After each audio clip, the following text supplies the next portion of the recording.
कि साडा बच्चा इन्नी देर ਜਿਹੜਾ ਸਰਵਾਈਵ ਕੀਤਾ, ਇੰਨੇ ਦਿਨ ਸਰਵਾਈਵ ਕੀਤਾ ਔਰ ਪੀਜੀਆਈ ਤੱਕ ਆਇਆ ਤਾਂ ਉਹਦਾ ਜ਼ਿੰਦਗੀ ਦਾ ਕੋਈ ਨਾ ਕੋਈ ਮਕਸਦ ਹੋਏਗਾ। ਸੋ ਜਿਸ ਕਰਕੇ ਅਸੀਂ ਸੋਚਿਆ ਕਿ ਇਹਦੇ ਔਰਗਨਸ ਹੀ ਡੋਨੇਟ ਕਰ ਦਿੱਤੇ ਜਾਣ ਤਾਂ ਕਿ ਕਿਸੇ ਦਾ ਜੀਵਨ ਜਿਹੜਾ ਬਚ ਸਕੇ। ਬਿਲਕੁਲ ਜੀ, ਗੁਰੂ ਨਾਨਕ ਪਾਤਸ਼ਾਹ ਜੀ ਨੇ ਜਿਹੜਾ ਵਾ ਸਰਬੱਤ ਦਾ ਭਲੇ ਦਾ ਸੰਦੇਸ਼ ਦਿੱਤਾ ਸੀ। ਸੋ ਉਸੇ ਸੰਦੇਸ਼ ਤੇ ਚੱਲਦੇ ਜਿਹੜਾ ਅਸੀਂ ਇਹ ਫੈਸਲਾ ਲਿਆ। ਅਬਾਬਤ ਨਾਂ ਦਾ ਮਤਲਬ ਹੀ ਇਹੋ ਹੀ ਸੀਗਾ ਜੀ ਕਿ ਕਿਸੇ ਦੀ ਮਦਦ ਕਰਕੇ ਉਹਦੀ ਜ਼ਿੰਦਗੀ ਨੂੰ ਸੰਪੂਰਨ ਕਰਨਾ। ਇਹ ਸਾਡੇ ਕੁਝ ਅੰਗ ਜਿਹੜੇ ਕਿ ਮਰਨ ਤੋਂ ਬਾਅਦ ਵੀ ਜੀਵਤ ਰਹਿੰਦੇ ਨੇ, ਵੱਖ-ਵੱਖ ਸਮਾਂ ਸਾਡੇ ਵੱਖ-ਵੱਖ ਅੰਗ ਜਿਹੜੇ ਆ ਉਹ ਜੀਵਤ ਰਹਿੰਦੇ ਨੇ, ਅਤੇ ਜੇ ਉਹ ਅੰਗ ਕਿਸੇ ਹੋਰ ਦੇ ਕੰਮ ਆ ਜਾਣ ਤਾਂ ਮੈਨੂੰ ਲੱਗਦਾ ਕਿ ਇਦੋਂ ਵੱਡੀ ਮਨੁੱਖਤਾ ਦੀ ਸੇਵਾ ਨਹੀਂ ਹੋ ਸਕਦੀ। ਸਿੱਖਾਂ ਵੱਲੋਂ ਕੀਤੇ ਨੇਕ ਉਪਰਾਲੇ ਦੇਸ਼ ਅਤੇ ਦੁਨੀਆ ਭਰ ਦੇ ਵਿੱਚ ਮਿਸਾਲ ਬਣਦੇ ਨੇ, ਪਰ ਅੱਜ ਅਸੀਂ ਤੁਹਾਨੂੰ ਇੱਕ ਐਸੇ ਸਿੱਖ ਪਰਿਵਾਰ ਦੀ ਕਹਾਣੀ ਦਿਖਾਉਣ ਜਾ ਰਹੇ ਹਾਂ ਜਿਨ੍ਹਾਂ ਨੇ ਕਿ ਦੁਨੀਆ ਭਰ ਦੇ ਵਿੱਚ ਇੱਕ ਮਿਸਾਲ ਕਾਇਮ ਕੀਤੀ ਹੈ ਔਰ ਉਸ ਮਿਸਾਲ ਨੂੰ ਸਾਡੇ ਦੇਸ਼ ਦੇ ਪ੍ਰਧਾਨ ਮੰਤਰੀ ਨਰਿੰਦਰ ਮੋਦੀ ਹੋਣਾ ਵੱਲੋਂ ਵੀ ਐਪਰੀਸ਼ੀਏਟ ਕੀਤਾ ਗਿਆ ਹੈ। ਜੀ ਹਾਂ, ਅਸੀਂ ਗੱਲ ਕਰ ਰਹੇ ਹਾਂ ਅੰਮ੍ਰਿਤਸਰ ਦੇ ਰਹਿਣ ਵਾਲੇ ਸਰਦਾਰ ਸੁਖਬੀਰ ਸਿੰਘ ਸੰਧੂ ਤੇ ਉਸਦੇ ਪਰਿਵਾਰ ਦੀ। ਇਹਨਾਂ ਦੇ ਘਰ ਇੱਕ ਬੇਟੀ ਦਾ ਜਨਮ ਹੁੰਦਾ ਹੈ, ਲੇਕਿਨ ਹਾਲਾਤਾਂ ਕਰਕੇ ਉਹ ਬੇਟੀ ਇਸ ਦੁਨੀਆ 'ਚ ਨਹੀਂ ਰਹੀ, ਲੇਕਿਨ ਉਸ ਤੋਂ ਬਾਅਦ ਉਸ ਬੇਟੀ ਦੇ ਔਰਗਨ ਡੋਨੇਟ ਕੀਤੇ ਗਏ। ਤਾਂ ਇਸ ਗੱਲ ਨੂੰ ਸਰਾਹਿਆ ਹੈ ਦੇਸ਼ ਦੇ ਪ੍ਰਧਾਨ ਮੰਤਰੀ ਨਰਿੰਦਰ ਮੋਦੀ ਜੀ ਨੇ। ਤਾਂ ਉਸ ਤੋਂ ਬਾਅਦ ਤੁਹਾਨੂੰ ਇਸ ਪੂਰੀ ਕਹਾਣੀ ਨਾਲ ਹੁਣ ਰੂਬਰੂ ਕਰਾਉਂਦੇ ਹਾਂ ਕਿ ਆਖਿਰਕਾਰ ਇਸ ਕਹਾਣੀ ਦੇ ਪਹਿਲੂ ਕੀ ਨੇ। ਤਾਂ ਬੇਟੀ ਦਾ ਨਾਮ ਅਬਾਬਤ, ਤਾਂ ਇਹ ਉਹਨਾਂ ਦੀ ਮਾਂ ਨੇ। ਅਸੀਂ ਸਭ ਤੋਂ ਪਹਿਲਾਂ ਉਹਨਾਂ ਦੀ ਮਾਤਾ ਜੀ ਨਾਲ ਗੱਲ ਕਰਾਂਗੇ ਕਿਉਂਕਿ ਮਾਂ ਨੂੰ ਬੱਚਾ ਬਹੁਤ ਪਿਆਰਾ ਹੁੰਦਾ ਹੈ। ਤਾਂ ਆਖਿਰਕਾਰ ਕੀ ਕਹਾਣੀ ਸੀ, ਕੀ ਹਾਲਾਤ ਬਣੇ, ਕਿਵੇਂ ਇਹ ਸਾਰਾ ਕੁਝ ਹੋਇਆ ਪ੍ਰਕਰਨ? ਸਰ 28 ਅਕਤੂਬਰ 2020 ਨੂੰ ਜਿਹੜਾ ਵਾ ਮੇਰੀ ਬੇਟੀ ਦਾ ਜਨਮ ਹੋਇਆ। ਜਨਮ ਤੋਂ ਕੁਛ ਚਿਰ ਪਹਿਲਾਂ ਡਾਕਟਰ ਨੇ ਸਾਨੂੰ ਇਨਫੋਰਮ ਕਰ ਦਿੱਤਾ ਸੀ ਕਿ ਬੱਚੇ ਦੇ ਸ਼ਾਇਦ ਕੁਛ ਬ੍ਰੇਨ ਦੇ ਵਿੱਚ ਥੋੜ੍ਹੀ ਜਿਹੀ ਪ੍ਰੋਬਲਮ ਹੈ, ਜਿਸ ਕਰਕੇ ਉਹਦੀ ਹਾਰਟ ਨੂੰ ਜਿਹੜਾ ਇਫੈਕਟ ਹੋ ਸਕਦਾ ਹੈ। ਪਰ ਹੋ ਵੀ ਸਕਦਾ ਹੈ ਅਤੇ ਨਹੀਂ ਵੀ ਹੋ ਸਕਦਾ, ਜਾਂ ਕੁਛ ਟਾਈਮ ਕੱਢ ਵੀ ਸਕਦੀ ਆ। ਸੋ ਇਹਦਾ ਟਰੀਟਮੈਂਟ ਹੋ ਸਕਦਾ ਹੈ, ਪਰ ਜਨਮ ਤੋਂ 24 ਦਿਨ ਬਾਅਦ ਹੀ ਜਿਹੜਾ ਵਾ ਬੱਚੇ ਨੂੰ ਕਾਰਡੀਅਕ ਅਰੈਸਟ ਆ ਗਿਆ, ਜਿਸ ਕਰਕੇ ਸਾਨੂੰ ਉਹਨੂੰ ਪਹਿਲਾਂ ਇੱਥੇ ਲੋਕਲ ਹੌਸਪੀਟਲ ਦੇ ਵਿੱਚ ਜਿਹੜਾ ਵਾ ਐਡਮਿਟ ਕਰਾਇਆ ਗਿਆ ਔਰ ਫਿਰ ਪੀਜੀਆਈ ਦੇ ਵਿੱਚ। ਔਰ ਪੀਜੀਆਈ ਜਾ ਕੇ ਜਿਹੜਾ ਵਾ ਡਾਕਟਰਸ ਨੇ ਕੁਛ ਦੇਰ ਤਾਂ ਉਹਦਾ ਇਲਾਜ ਕੀਤਾ, ਲੇਕਿਨ ਦੁਬਾਰਾ ਕਾਰਡੀਅਕ ਅਰੈਸਟ ਹੋਣ ਕਰਕੇ ਡਾਕਟਰਸ ਨੇ ਜਿਹੜਾ ਵਾ ਜਵਾਬ ਦੇ ਦਿੱਤਾ ਕਿ ਬੱਚੀ ਜਿਹੜੀ ਆ ਬਚਣਾ ਮੁਸ਼ਕਿਲ ਹੈ। ਪਰ ਫਿਰ ਮੈਮ ਕਿਵੇਂ ਇਹ ਕਹਾਣੀ ਕਿਵੇਂ ਸ਼ੁਰੂ ਹੋਈ ਬੱਚਿਆਂ ਦੀ ਔਰਗਨ ਡੋਨੇਟ ਕਰਨ ਦੀ? ਹਾਂਜੀ ਸਰ, ਜਦੋਂ ਡਾਕਟਰਸ ਨੇ ਬਿਲਕੁਲ ਹੀ ਜਵਾਬ ਦੇ ਦਿੱਤਾ ਤਾਂ ਫਿਰ ਅਸੀਂ ਸੋਚਿਆ ਕਿ ਸਾਡਾ ਬੱਚਾ ਇੰਨੀ ਦੇਰ ਜਿਹੜਾ ਸਰਵਾਈਵ ਕੀਤਾ, ਇੰਨੇ ਦਿਨ ਸਰਵਾਈਵ ਕੀਤਾ ਔਰ ਪੀਜੀਆਈ ਤੱਕ ਆਇਆ ਤਾਂ ਉਹਦਾ ਜ਼ਿੰਦਗੀ ਦਾ ਕੋਈ ਨਾ ਕੋਈ ਮਕਸਦ ਹੋਏਗਾ। ਸੋ ਜਿਸ ਕਰਕੇ ਅਸੀਂ ਸੋਚਿਆ ਕਿ ਇਹਦੇ ਔਰਗਨਸ ਹੀ ਡੋਨੇਟ ਕਰ ਦਿੱਤੇ ਜਾਣ ਤਾਂ ਕਿ ਕਿਸੇ ਦਾ ਜੀਵਨ ਜਿਹੜਾ ਬਚ ਸਕੇ। ਜੀ ਹਾਂਜੀ, ਉਹਦਾ ਤੁਸੀਂ ਔਰਗਨ ਡੋਨੇਟ ਕੀਤੇ? ਹਾਂਜੀ, ਔਰਗਨ ਡੋਨੇਟ ਕਰਨ ਲਈ ਅਸੀਂ ਜਿਹੜਾ ਐਡਮਿਨਿਸਟ੍ਰੇਟਿਵ ਬਲਾਕ ਜਿਹੜਾ ਉੱਥੇ ਆ ਉਹਨਾਂ ਨਾਲ ਜਿਹੜੀ ਆ ਗੱਲ ਕੀਤੀ, ਤਾਂ ਉਹਨਾਂ ਨੇ ਕਿਹਾ ਕਿ ਇੰਨੇ ਛੋਟੇ ਬੱਚੇ ਦੇ ਸਿਰਫ ਅਸੀਂ ਕਿਡਨੀਜ਼ ਲੈ ਸਕਦੇ ਹਾਂ, ਬਾਕੀ ਔਰਗਨਸ ਜਿਹੜੇ ਆ ਅਸੀਂ ਲੀਗਲੀ ਨਹੀਂ ਲੈ ਸਕਦੇ। ਸੋ ਅਸੀਂ ਉਹਦੀਆਂ ਕਿਡਨੀਜ਼ ਜਿਹੜੀਆਂ ਉਹ ਡੋਨੇਟ ਕਰ ਦਿੱਤੀਆਂ। ਕਿਡਨੀ ਡੋਨੇਟ ਕਰ ਦਿੱਤੀਆਂ? ਹਾਂਜੀ। ਕਿਸ ਨੂੰ ਗਈਆਂ ਇਹਦੇ ਬਾਰੇ ਜਾਣਕਾਰੀ ਨਹੀਂ ਜੀ, ਇਹ ਜਿਹੜਾ ਵਾ ਓਫੀਸ਼ਲੀ ਜਿਹੜੇ ਉਹ ਡਿਸਕਲੋਜ਼ ਨਹੀਂ ਕਰ ਸਕਦੇ। ਇੱਕ ਮਾਂ ਹੋਣ ਦੇ ਨਾਤੇ ਬਹੁਤ ਵੱਡਾ ਜਿਗਰਾ ਚਾਹੀਦਾ ਇਹਦੇ ਵਾਸਤੇ ਜੀ। ਜਿਹੜੇ ਹਾਲਾਤਾਂ ਦੇ ਵਿੱਚੋਂ ਅਸੀਂ ਨਿਕਲੇ ਸਾਂ ਉਸ ਟਾਈਮ, ਸਾਡੇ ਲਈ ਹੈ ਤਾਂ ਬਹੁਤ ਦੁਖਦਾਈ ਸਮਾਂ ਸੀ, ਪਰ ਫਿਰ ਵੀ ਉਸ ਪਰਮਾਤਮਾ ਨੇ ਜਿਹੜੀ ਹਿੰਮਤ ਬਖਸ਼ੀ ਸਾਨੂੰ ਔਰ ਜਿਹੜੀ ਇਹ ਫੈਸਲਾ ਲੈਣ ਦਾ ਜਿਹੜੀ ਹਿੰਮਤ ਦਿੱਤੀ। ਗੁਰੂ ਸਾਹਿਬ ਦਾ ਸੁਨੇਹਾ ਹੈ ਕਿ ਦੁਨੀਆ 'ਚ ਕਲਿਆਣ ਕਰੋ। ਬਿਲਕੁਲ ਜੀ, ਗੁਰੂ ਨਾਨਕ ਪਾਤਸ਼ਾਹ ਜੀ ਨੇ ਜਿਹੜਾ ਵਾ ਸਰਬੱਤ ਦਾ ਭਲੇ ਦਾ ਸੰਦੇਸ਼ ਦਿੱਤਾ ਸੀ। ਸੋ ਉਸੇ ਸੰਦੇਸ਼ ਤੇ ਚੱਲਦੇ ਜਿਹੜਾ ਅਸੀਂ ਇਹ ਫੈਸਲਾ ਲਿਆ। ਤਾਂ ਮੈਮ ਅੱਜ ਦੇਸ਼ ਦੇ ਪ੍ਰਧਾਨ ਮੰਤਰੀ ਉਹਨਾਂ ਵੱਲੋਂ ਤੁਹਾਨੂੰ ਐਪਰੀਸ਼ੀਏਟ ਕੀਤਾ ਗਿਆ, ਕੀ ਕਹਿਣਾ ਚਾਹੋਗੇ? ਬੜੇ ਸਾਡੇ ਲਈ ਔਨਰ ਦੀ ਵੀ ਗੱਲ ਹੈ ਕਿ ਪ੍ਰਧਾਨ ਮੰਤਰੀ ਜੀ ਨੇ ਸਾਨੂੰ ਜਿਹੜਾ ਵਾ ਸਾਡੇ ਨਾਲ ਗੱਲ ਕੀਤੀ ਔਰ ਸਾਡੀ ਬੇਟੀ ਨੂੰ ਜਿਹੜਾ ਵਾ ਉਹਦੀ ਇਸ ਦੇਣ ਲਈ ਜਿਹੜਾ ਵਾ ਸਾਨੂੰ ਜਿਹੜਾ ਵਾ ਸਲਾਹਿਆ ਸੀ ਔਰ ਕਿਹਾ ਕਿ ਬਾਕੀਆਂ ਲਈ ਵੀ ਜਿਹੜਾ ਵਾ ਚੰਗਾ ਸੰਦੇਸ਼ ਦਿੱਤਾ ਉਹਨਾਂ ਨੇ। ਤਾਂ ਤੁਸੀਂ ਦੇਖ ਸਕਦੇ ਹੋ ਕਿ ਇਸ ਵੇਲੇ ਤੁਹਾਨੂੰ ਕੁਝ ਸ਼ੀਟਸ ਦਿਖਾ ਰਹੀਆਂ ਨੇ, ਤਾਂ ਹੱਥ ਦੇ ਵਿੱਚ ਇੱਕ ਸੁਣਿਆ ਹੈ ਕਿ ਜਾਤ ਪਾਤ ਦਾ ਨਾ ਕਰੋ ਭੇਦਭਾਵ, ਅੰਗ ਦਾਨ ਕਰੋ। ਤਾਂ ਉਸ ਤੋਂ ਇਲਾਵਾ ਅਬਾਬਤ, ਤਾਂ ਅਬਾਬਤ ਨਾਮ, ਇਸ ਉੱਤੇ ਵੀ ਅਸੀਂ ਚਰਚਾ ਕਰਾਂਗੇ ਕਿ ਆਖਿਰਕਾਰ ਇਸ ਨਾਮ ਦਾ ਅਰਥ ਕੀ ਹੈ। ਤਾਂ ਸਾਡੇ ਨਾਲ ਅਬਾਬਤ ਦੇ ਪਿਤਾ ਜੀ ਜਿਹੜੇ ਇਸ ਵੇਲੇ ਮੌਜੂਦ ਨੇ, ਜੋ ਕਿ ਇਸ ਪੂਰੇ ਗੱਲ ਦੇ ਵਿੱਚ ਜਿਨ੍ਹਾਂ ਨੇ ਕਿ ਆਪਣਾ ਰੋਲ ਨਿਭਾਇਆ, ਤਾਂ ਉਹਨਾਂ ਨੂੰ ਪੀਜੀਆਈ ਵੱਲੋਂ ਬਕਾਇਦਾ ਤੌਰ 'ਤੇ ਸਰਟੀਫਾਈਡ ਵੀ ਕੀਤਾ ਗਿਆ। ਤਾਂ ਭਾਈ ਸਾਹਿਬ, ਸਭ ਤੋਂ ਪਹਿਲਾਂ ਤਾਂ ਮਤਲਬ ਅਸੀਂ ਵਧਾਈ ਸ਼ਬਦ ਮੈਂ ਨਹੀਂ ਯੂਜ਼ ਕਰ ਸਕਦਾ ਕਿਉਂਕਿ ਇੱਕ ਬੱਚਾ, ਦੂਸਰੇ ਪਾਸੇ ਪ੍ਰਧਾਨ ਮੰਤਰੀ ਨੂੰ ਔਨਰ ਕੀਤਾ ਗਿਆ। ਔਰ ਅਬਾਬਤ ਦਾ ਕੀ ਮਕਸਦ ਹੈ?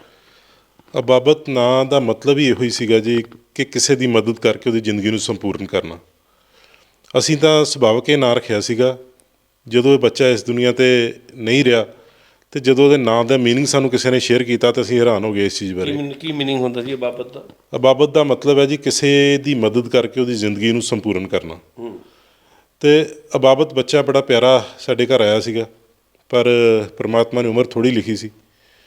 ਸੋ ਜੀਵਨ ਚਾਹੇ ਸਾਡੇ ਨਾਲ ਥੋੜ੍ਹਾ ਸਮਾਂ ਉਹਨੇ ਗੁਜ਼ਾਰਿਆ, ਪਰ ਸਾਨੂੰ ਜੋ ਮਾਣ ਆਪਣੇ ਬੱਚੇ 'ਤੇ ਆ, ਜੋ ਗਰਵ ਉਸ ਬੱਚੇ ਕਰਕੇ ਆ, ਉਹ ਮੈਨੂੰ ਲੱਗਦਾ ਕਿ ਜਿੰਨਾ ਚਿਰ ਸਾਡੇ ਸਾਹ ਚੱਲਣਗੇ ਅਸੀਂ ਉਸ ਬੱਚੇ 'ਤੇ ਮਾਣ ਕਰਦੇ ਰਹਾਂਗੇ। ਬੱਚਾ ਅੱਜ ਦੁਨੀਆ 'ਚ ਨਹੀਂ ਹੈ ਜੀ, ਪਰ ਤੁਹਾਨੂੰ ਮਾਣ ਹੈ ਉਹਦੇ 'ਤੇ। ਬਿਲਕੁਲ ਜੀ। ਪਰ ਉਸ ਤੋਂ ਬਾਅਦ ਸਰ ਕਿਵੇਂ, ਮਤਲਬ ਇਹ ਇੱਕ ਅੰਗਦਾਨ, ਇੱਕ ਪੰਜਾਬ ਇੰਡੀਆ 'ਚ ਖਾਸ ਕਰਕੇ ਅਗਰ ਪੰਜਾਬ ਦੀ ਗੱਲ ਕਰੀਏ ਤਾਂ ਬੜਾ ਇੱਕ ਸੈਪਰੇਟ ਇਸ਼ੂ ਹੈ, ਕਿਉਂਕਿ ਧਾਰਮਿਕ ਭਾਵਨਾਵਾਂ ਨਾਲ ਜੁੜਿਆ ਇਸ਼ੂ ਹੁੰਦਾ। ਤਾਂ ਤੁਸੀਂ ਮਤਲਬ ਕਿਵੇਂ ਇਸ ਦੇ ਬਾਰੇ ਜਾਗਰੂਕ ਸੀ, ਜਾਂ ਤੁਹਾਡੀ ਕੋਈ ਐਜੂਕੇਸ਼ਨ ਇੱਦਾਂ ਦੀ ਸੀ ਜਿਸ ਕਰਕੇ ਤੁਸੀਂ ਇਹ ਕੀਤਾ? ਠੀਕ ਹੈ ਜੀ, ਜ਼ਰੂਰ ਧਾਰਮਿਕ ਭਾਵਨਾਵਾਂ ਕਈ ਵਾਰ ਅਸੀਂ ਜੋੜ ਲੈਂਦੇ ਹਾਂ, ਪਰ ਸਾਇੰਸ ਦੇ ਸਟੂਡੈਂਟ ਹੋਣ ਦੇ ਨਾਤੇ ਮੈਂ ਔਰ ਮੇਰੇ ਮਿਸਿਸ ਅਸੀਂ MSc ਹਾਂ ਦੋਨੋਂ, ਅਤੇ ਸਾਨੂੰ ਲੱਗਦਾ ਕਿ ਸਰੀਰ ਜਿਹੜਾ ਵਾ, ਜਦੋਂ ਸਾਡਾ ਸਰੀਰ 'ਚੋਂ ਸਵਾਸ ਨਿਕਲ ਜਾਂਦੇ ਨੇ, ਸਰੀਰ ਸਾਡਾ ਮਿੱਟੀ ਹੋ ਜਾਂਦਾ, ਉਹ 5 ਤੱਤਾਂ 'ਚ ਵਿਲੀਨ ਹੋਣਾ। ਅਤੇ ਅਸੀਂ ਵੇਖਦੇ ਹਾਂ ਕਿ ਧਾਰਮਿਕ ਰੀਤੀ ਰਿਵਾਜਾਂ ਦੇ ਨਾਲ ਵੀ ਕੋਈ ਬੰਦਾ ਆਪਣੇ ਵਿਛੜ ਗਏ ਨੂੰ ਦਫਨਾ ਦਿੰਦਾ ਵਾ, ਕੋਈ ਜਲਾ ਦਿੰਦਾ, ਅਖੀਰ ਸਾਡੀਆਂ ਹੱਡੀਆਂ ਵੀ ਜਿਹੜੀਆਂ ਨੇ ਉਹ ਪਾਣੀ ਦੇ ਵਿੱਚ ਵਹਾ ਦਿੱਤੀਆਂ ਜਾਂਦੀਆਂ। ਅਤੇ ਉਸ ਮਿੱਟੀ ਸਾਂਭਣ ਦੇ ਪ੍ਰੋਸੈਸ ਦੇ ਵਿੱਚੋਂ ਜੇ ਸਾਡੇ ਕੁਛ ਅੰਗ ਜਿਹੜੇ ਕਿ ਮਰਨ ਤੋਂ ਬਾਅਦ ਵੀ ਜੀਵਤ ਰਹਿੰਦੇ ਨੇ, ਵੱਖ-ਵੱਖ ਸਮਾਂ ਸਾਡੇ ਵੱਖ-ਵੱਖ ਅੰਗ ਜਿਹੜੇ ਆ ਉਹ ਜੀਵਤ ਰਹਿੰਦੇ ਨੇ, ਅਤੇ ਜੇ ਉਹ ਅੰਗ ਕਿਸੇ ਹੋਰ ਦੇ ਕੰਮ ਆ ਜਾਣ ਤਾਂ ਮੈਨੂੰ ਲੱਗਦਾ ਕਿ ਇਹਦੋਂ ਵੱਡੀ ਮਨੁੱਖਤਾ ਦੀ ਸੇਵਾ ਨਹੀਂ ਹੋ ਸਕਦੀ। ਮੈਂ PGI ਦੇ ਵਿੱਚ ਜਦੋਂ ਮੈਨੂੰ ਇਹ ਪਤਾ ਲੱਗਾ ਕਿ ਬਹੁਤ ਵੱਡੀ ਸੂਚੀ ਆ ਜਿਨ੍ਹਾਂ ਨੂੰ ਅੰਗਾਂ ਦੀ ਲੋੜ ਆ, ਕਿਡਨੀਜ਼ ਦੀ ਹੀ ਬਹੁਤ ਵੱਡੀ ਲੰਮੀ ਉਡੀਕ ਸੂਚੀ ਸੀਗੀ, ਜਿਹੜੇ ਲੋਕ ਉਡੀਕ ਕਰ ਰਹੇ ਆ ਕਿ ਸਾਨੂੰ ਕਦੋਂ ਕਿਸੇ ਦਾਨੀ ਦੇ ਅੰਗ ਮਿਲਣ ਅਤੇ ਅਸੀਂ ਆਪਣਾ ਜੀਵਨ ਜਿਹੜਾ ਵਾ ਉਹ ਤੰਦਰੁਸਤੀ ਨਾਲ ਜੀ ਸਕੀਏ। ਸੋ ਮੈਨੂੰ ਲੱਗਦਾ ਕਿ ਹਰ ਇੱਕ ਨੂੰ, ਅਸੀਂ ਵੀ ਦੋਵਾਂ ਜੀਆਂ ਨੇ ਅੱਜ ਹੀ ਫੈਸਲਾ ਕੀਤਾ ਕਿ ਅਸੀਂ ਵੀ ਆਪਣੇ ਜਿਹੜੇ ਆ ਅੰਗ ਜਿਹੜੇ ਆ ਉਹ ਦਾਨ ਕਰਾਂਗੇ। ਤੁਸੀਂ ਵੀ? ਬਿਲਕੁਲ ਜੀ, ਮੀਆਂ ਬੀਬੀ ਦੋਨੋਂ? ਬਿਲਕੁਲ ਜੀ। ਤਾਂ ਤਸਵੀਰ ਤੁਹਾਨੂੰ ਦਿਖਾ ਰਹੇ ਹਾਂ ਕਿ ਤੁਸੀਂ ਦੇਖੋ ਕਿ ਅੱਜ ਜਿਸ ਤਰੀਕੇ ਨਾਲ PM ਨਰਿੰਦਰ ਮੋਦੀ ਹੋਰਾਂ ਵੱਲੋਂ ਗੱਲਬਾਤ ਕੀਤੀ ਗਈ, ਉਸ ਤੋਂ ਬਾਅਦ ਇਹਨਾਂ ਵੱਲੋਂ ਵੱਡਾ ਫੈਸਲਾ ਕੀਤਾ ਗਿਆ, ਤਾਂ ਅੱਜ ਤੁਸੀਂ ਕਰ ਲਿਆ ਫੈਸਲਾ? ਬਿਲਕੁਲ ਜੀ। ਪਰ ਜਦੋਂ PM ਮੋਦੀ ਜੀ ਨਾਲ ਗੱਲ ਹੋਈ ਤਾਂ ਕਿੱਦਾਂ ਦਾ ਲੱਗਾ? ਸਾਡੇ ਲਈ ਬਹੁਤ ਮਾਣ ਦੀ ਗੱਲ ਹੈ ਜੀ ਕਿ ਦੇਸ਼ ਦੇ ਪ੍ਰਧਾਨ ਮੰਤਰੀ ਜੀ ਸਾਨੂੰ ਆਪ ਕਾਲ ਕਰਕੇ ਸਾਡੇ ਬੱਚੀ ਦਾ ਜ਼ਿਕਰ ਕਰਕੇ ਸਾਡਾ ਸਿਰ ਉੱਚਾ ਕਰ ਰਹੇ ਆ, ਸਾਨੂੰ ਇਹ ਕਹਿ ਰਿਹਾ ਕਿ ਤੁਹਾਡੇ ਕਰਕੇ ਸਾਡੇ ਦੇਸ਼ ਦਾ ਸਿਰ ਉੱਚਾ ਹੋਇਆ, ਅਤੇ ਕੁਦਰਤੀ ਗੱਲ ਹੈ ਜੀ, ਸਾਡੇ ਲਈ ਇਹ ਮਾਣ ਵਾਲੀ ਗੱਲ ਆ, ਕਿਉਂਕਿ ਇਹ ਪ੍ਰੇਰਨਾ ਸਾਨੂੰ ਇੱਕ ਮੇਰੇ ਬਹੁਤ ਕਲੋਜ਼ ਸਾਡੇ ਫੈਮਿਲੀ ਫਰੈਂਡ ਨੇ ਮੈਡਮ ਪ੍ਰਿਆ ਜੀ, ਉਹਨਾਂ ਤੋਂ ਵੀ ਸਾਨੂੰ ਮਿਲੀ, ਕਿਉਂਕਿ ਉਹਨਾਂ ਨੇ ਔਰਗਨ ਆਪਣੇ ਡੋਨੇਟ ਕੀਤੇ ਸੀਗੇ ਜੀ।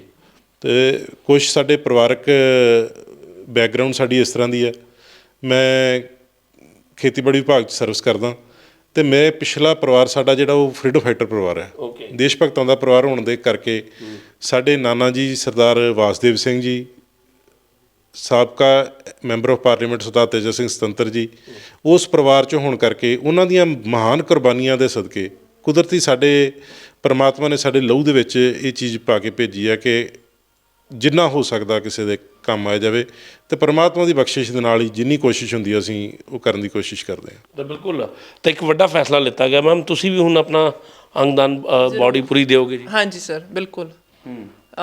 ਹੁਣ ਅਸੀਂ ਵੀ ਜਿਹੜਾ ਵਾ ਆਪਣੇ ਜਿਹੜੇ ਆ ਅੰਗ ਜਿਹੜੇ ਆ ਦਾਨ ਕਰਨ ਲਈ ਜਿਹੜਾ ਵਾ ਵਚਨਬੱਧ ਹੋਵਾਂਗੇ।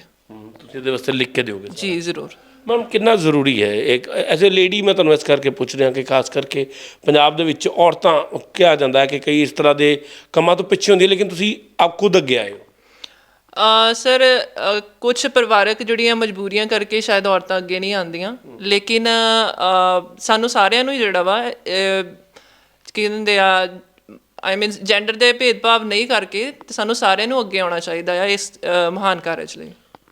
ਕਿੰਨਾ ਮੁਸ਼ਕਿਲ ਸੀ ਸਟੈਪ ਲੈਣਾ, ਚੀਜ਼ ਕਰਨਾ? ਬਿਲਕੁਲ ਜੀ, ਇਹ ਬਹੁਤ ਮੁਸ਼ਕਿਲ ਸੀ, ਕਿਉਂਕਿ ਜਿਸ ਹਾਲਾਤ ਵਿੱਚ ਔਰ ਇੰਨੇ ਦਿਨ ਜਿਹੜਾ ਅਸੀਂ ਬੱਚੇ ਨੂੰ ਤੜਫਦੇ ਹੋਏ ਦੇਖਿਆ ਸੀ, ਸਾਡੇ ਲਈ ਫੈਸਲਾ ਲੈਣਾ ਸੱਚੀ ਬਹੁਤ ਔਖਾ ਸੀ, ਪਰ ਪਰਮਾਤਮਾ ਦੀ ਬਖਸ਼ਿਸ਼ ਸੀ ਕਿ ਅਸੀਂ ਇਹ ਫੈਸਲਾ ਲੈ ਸਕੇ। ਗੁਰੂ ਸਾਹਿਬ ਦੀ ਮਿਹਰ ਹੋਈ। ਬਿਲਕੁਲ। ਤਾਂ ਕਿਵੇਂ, ਮਤਲਬ ਕਿਸ ਨੇ ਸ਼ੁਰੂਆਤ ਕੀਤੀ ਤੁਹਾਡੇ ਤੋਂ, ਕਿ ਤੁਸੀਂ ਸ਼ੁਰੂਆਤ ਕੀਤੀ ਕਿ ਸੁਖਬੀਰ ਨੇ ਕੀਤੀ?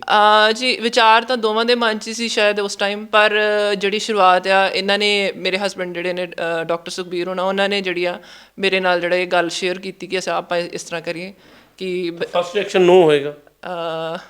ਨਹੀਂ ਸਰ, ਨੋ ਨਹੀਂ ਸੀ ਰਿਐਕਸ਼ਨ, ਪਰ ਇੰਨਾ ਜ਼ਰੂਰ ਸੀ ਕਿ ਬੱਚੇ ਦੇ ਜਿੰਨੀ ਦੇਰ ਸਵਾਸ ਨੇ ਉਨੀ ਦੇਰ ਇਹ ਫੈਸਲਾ ਲੈਣਾ ਸਾਡੇ ਲਈ ਮੁਸ਼ਕਿਲ ਸੀ। ਬਿਲਕੁਲ, ਪਰ ਜਦੋਂ ਡਾਕਟਰਸ ਨੇ ਬਿਲਕੁਲ ਜਵਾਬ ਦੇ ਦਿੱਤਾ ਕਿ ਬੱਚਾ ਹੁਣ ਬਿਲਕੁਲ ਨਹੀਂ ਬਚ ਸਕਦਾ, ਤਾਂ ਫਿਰ ਜਿਹੜਾ ਇਹ ਫੈਸਲਾ ਜਿਹੜਾ ਵਾ ਹਾਂ ਦੇ ਵਿੱਚ ਹੀ ਹੋਇਆ। ਤਾਂ ਬਿਲਕੁਲ, ਤਾਂ ਪੀਜੀਆਈ ਵੱਲੋਂ ਸਰਟੀਫਿਕੇਸ਼ਨ ਵੀ ਜਿਹੜੀ ਦਿੱਤੀ ਗਈ ਹੈ ਉਹ ਵੀ ਅਸੀਂ ਤੁਹਾਡੇ ਨਾਲ ਸਾਂਝੀ ਕਰ ਰਹੇ ਹਾਂ। ਤੁਸੀਂ ਦੇਖੋ ਕਿ post graduation institute of medical education and research Chandigarh, ਤਾਂ ਉੱਥੋਂ ਇਹ ਸਰ ਸਰਟੀਫਿਕੇਟ 'ਚ ਕੀ ਹੈ ਜੀ? ਦੇਖੋ ਇਹਦੇ 'ਚ ਉਹਨਾਂ ਜ਼ਿਕਰ ਕੀਤਾ ਗਿਆ ਜੀ ਕਿ ਉਹਨਾਂ ਨੇ ਇੱਕ ਤਰ੍ਹਾਂ ਨਾਲ ਤੁਹਾਡਾ ਥੈਂਕਸ ਕੀਤਾ ਕਿ ਤੁਸੀਂ ਆਪਣੇ ਬੱਚੇ ਦੇ ਜਿਹੜੇ ਔਰਗਨ ਦਿੱਤੇ ਆ ਉਸ ਕੰਮ ਆਏ, ਅਤੇ ਪੀਜੀਆਈ ਜਿਹੜਾ ਵਾ ਪਹਿਲਾ ਇੰਸਟੀਚਿਊਟ ਬਣਿਆ ਇੰਡੀਆ ਦਾ ਜਿਹਨੇ ਸਕਸੈਸਫੁਲੀ ਟਰਾਂਸਪਲਾਂਟ ਕੀਤਾ ਇੰਨੇ ਛੋਟੇ ਬੱਚੇ ਦੇ ਔਰਗਨਸ। ਓਕੇ, ਤਾਂ ਸਰ ਜਿਸ ਤਰ੍ਹਾਂ ਮੈਮ ਨੇ ਦੱਸਿਆ ਕਿ ਤੁਸੀਂ ਪਹਿਲਾਂ ਸਭ ਤੋਂ ਪਹਿਲਾਂ ਕਿਹਾ ਕਿ ਮੈਂ ਇੱਕ ਸਟੈਪ ਲੈਣਾ ਚਾਹੁੰਦਾ, ਤਾਂ ਤੁਹਾਡੇ ਮਨ 'ਚ ਫਿਰ ਕਿਵੇਂ ਖਿਆਲਾਤ, ਮਤਲਬ ਸਰ ਤੁਸੀਂ ਪਾਸਟ ਹਿਸਟਰੀ ਵੀ ਦੱਸੀ ਹੈ, ਲੇਕਿਨ ਆਪਣੀ ਵਾਈਫ ਨੂੰ ਕਨਵਿੰਸ ਕਰਨਾ ਸਭ ਤੋਂ ਔਖਾ ਹੁੰਦਾ? ਸਰ ਮੈਂ ਆਪਣੇ ਆਪ ਨੂੰ ਵਡਭਾਗਾ ਸਮਝਦਾ ਕਿ ਮੇਰਾ ਜੀਵਨ ਸਾਥੀ ਮੇਰੇ ਤੋਂ ਵੱਖਰਾ ਨਹੀਂ ਆ। ਅਸੀਂ ਵੇਖਣ ਨੂੰ ਦੋ ਸਰੀਰਾਂ ਪਰ ਇੱਕ ਰੂਪ ਆ, ਅਤੇ ਕੋਈ ਇਹੋ ਜਿਹਾ ਮੁਸ਼ਕਿਲ ਆਈ ਨਹੀਂ ਸਾਨੂੰ ਜੀ। ਜੀ ਬਿਲਕੁਲ। ਤਾਂ ਹੁਣ ਫਿਊਚਰ ਦੇ ਵਿੱਚ ਕੀ ਇਹਦੇ ਵਾਸਤੇ ਜਾਗਰੂਕ ਕਰੋਗੇ ਲੋਕਾਂ ਨੂੰ? ਹਾਂ ਬਿਲਕੁਲ ਜੀ, ਜਿਵੇਂ ਪ੍ਰਮਾਤਮਾ ਕਿਸੇ ਦਾ ਹੁਕਮ ਲਾਉਂਦਾ ਉਸ ਤਰ੍ਹਾਂ ਹੁੰਦਾ। ਸਾਡੀ ਕੋਸ਼ਿਸ਼ ਇਹੋ ਹੀ ਹੋਊਗੀ ਕਿ ਵੱਧ ਤੋਂ ਵੱਧ ਇਸ ਚੀਜ਼ ਲਈ ਲੋਕਾਂ ਨੂੰ ਪ੍ਰੇਰਿਤ ਕੀਤਾ ਜਾਵੇ। ਅਤੇ ਮੈਂ ਵੈਸੇ ਵੀ ਤੁਹਾਨੂੰ ਇਹ ਦੱਸਣਾ ਚਾਹੂੰਗਾ, ਕਿਉਂਕਿ ਇਹ ਡਾਟਾ ਮੈਨੂੰ ਪੀਜੀਆਈ ਤੋਂ ਮਿਲੇ, ਕਿ ਸਭ ਤੋਂ ਵੱਧ ਇੰਡੀਆ ਦੇ ਵਿੱਚ ਨਾਰਥ ਦੇ ਵਿੱਚ ਪੀਜੀਆਈ ਚੰਡੀਗੜ੍ਹ ਹੀ ਆ ਜਿੱਥੇ ਸਭ ਤੋਂ ਵੱਧ ਡੋਨਰਸ ਆਉਂਦੇ ਨੇ, ਅਤੇ ਉਹਦੇ 'ਚ ਪੰਜਾਬ ਜਿਹੜਾ ਵਾ ਉਹ ਮੇਨ ਸੂਬਾ ਵਾ, ਕਿ ਕਿਉਂ ਸ਼ਾਇਦ ਇਹੋ ਹੀ ਹੈ ਕਿ ਗੁਰੂਆਂ ਦੀ ਵਰਸਾਈ ਧਰਤੀ ਆ, ਇੱਥੇ ਸੇਵਾ ਭਾਵਨਾ ਮਨੁੱਖਤਾ ਦੀ ਗੱਲ ਕੀਤੀ ਜਾਂਦੀ ਆ, ਅਤੇ ਸ਼ਾਇਦ ਤਾਂ ਹੀ ਇਸ ਧਰਤੀ ਤੋਂ ਇਹੋ ਜਿਹੇ ਸੁਨੇਹੇ ਜਿਹੜੇ ਆ ਕੁੱਲ ਦੁਨੀਆ 'ਚ ਜਾਂਦੇ ਆ।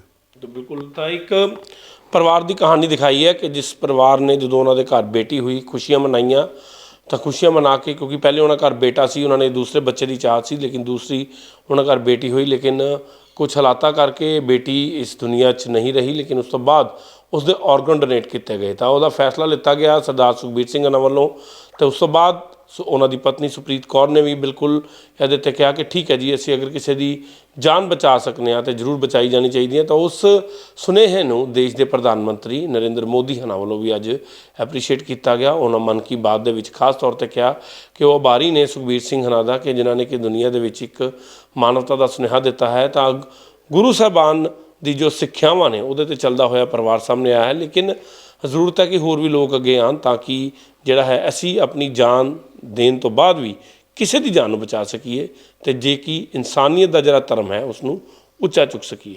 ਕੈਮਰਾਮੈਨ ਅਜੇ ਦੇ ਨਾਲ ਸੁਮਿਤ ਖੰਨਾ, ਗ੍ਰੇਟ ਪੰਜਾਬ TV, ਅੰਮ੍ਰਿਤਸਰ।